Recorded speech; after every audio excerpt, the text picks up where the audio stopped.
See, and then on the bottom of the deck is moving forward in partnerships and connections, right? So this can directly or indirectly be connected to how you are viewing and or moving based off of the potential and or for connections here, okay, for love.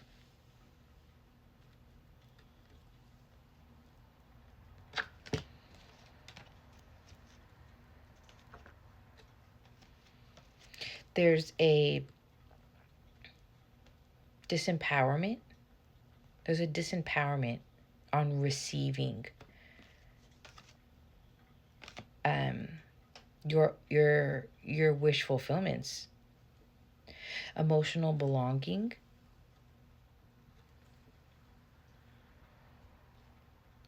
Okay, so this could also be the connection. Now, Two of Cups can just be just saying like this is connected to you not believing or being open enough to see the value of you belonging, your skill belonging, your emotional desires being fulfilled, and that they belong. Ten of Wands. It's a burden. Your inner child feels like your desires don't belong. Your desires don't belong. So then if you ask for your desires and or if you don't hide the fact that you are receiving your desires, that you're going to end up disappointed because you believe that they don't belong. So say, for instance, you're manifesting the love of your life and then the love of your life shows up. There's a part of you that believes you have to hide the fact that you received that because there's a belief that by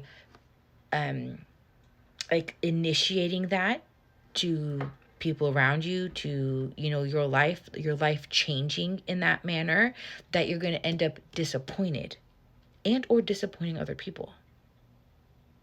The overall stability is going to shift. So maybe in the past your inner child sees that anytime something that I desired or I wanted came to fruition, then there was something negative that happened with it.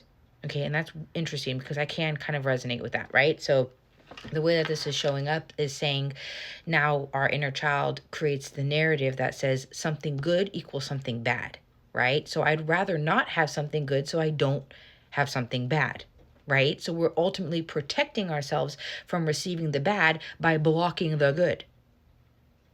Silly, but totally valid, right? And so that's why God's coming in. Let's shift the perspective.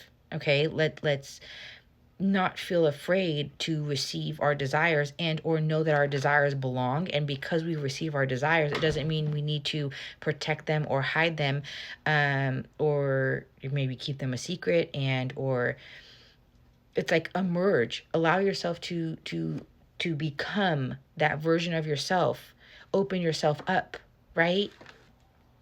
Look at to that security, that root chakra energy, right? To ground that in, to feel secure, to know that your desires belong, your emotional fulfillments belong, and when they arrive, you don't have to hide them, and nothing bad will happen when they do arrive.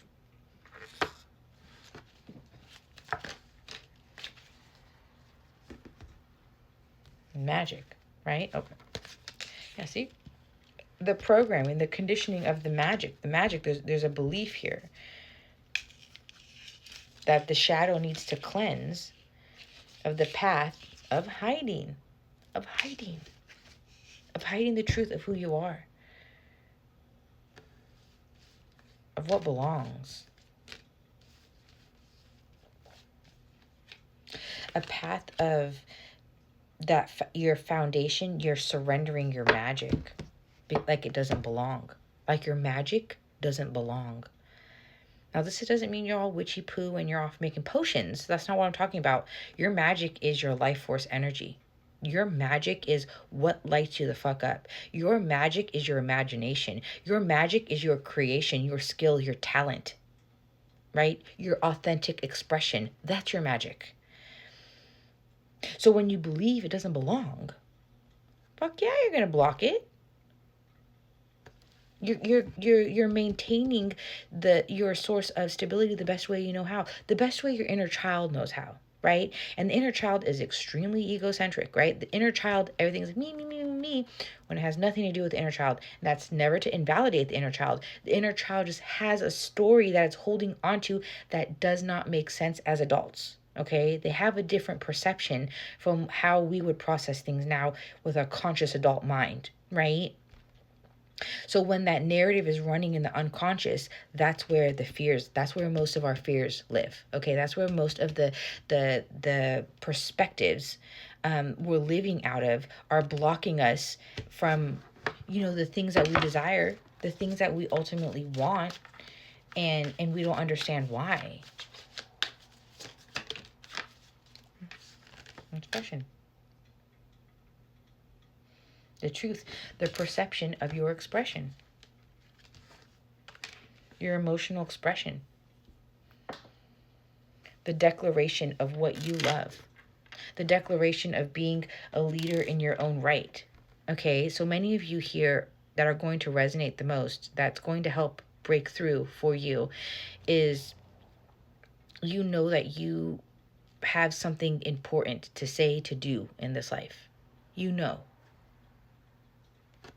And there's a part of you that feels like it runs into a wall, where it feels like it sabotages things here. Okay? Yeah, the rage, the abandonment, right? The abandonment, that feeling of abandonment, the illusion of abandonment, right? So you're like, oh, I'm just going to keep myself stable, right? I'm going to keep myself stable.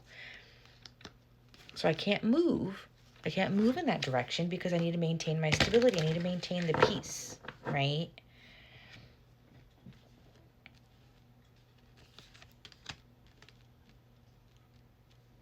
When ultimately you are just surviving an illusion. You're in survival mode within an illusion.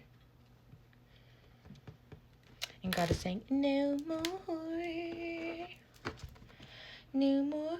Pray from the heart. Tell my beautiful angels, what else can we say here? Thank you. Be the light to others. Be the light to others. You are protected. It says you have a powerful message to share. Shine your light on the world so that others can learn from you, right? So that fell over the rage. You're angry, you're in survival mode from that, right? You feel like you have an important message to share. Communication, expression, okay? A very, very important message. But you fear that stepping into that is going to create instability.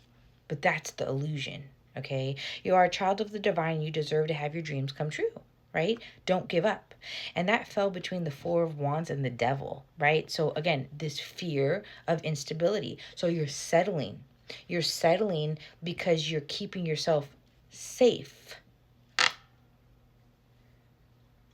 instead of allowing yourself expansion into success.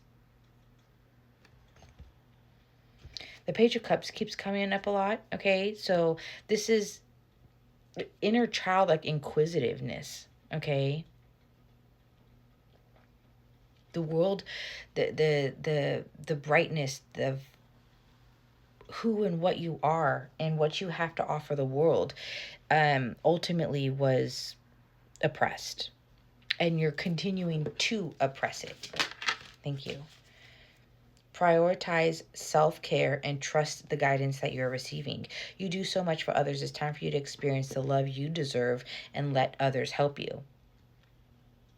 And it's really funny because I woke up from a really wild dream last night, and my dream was letting people help me equates me getting hurt.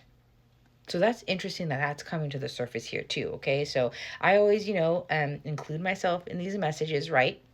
There's definitely probably a message in here for myself as well. And so I think that we have to shift out of the perspective that says it's like opening ourselves back up to being loved, experiencing love. I'm going to part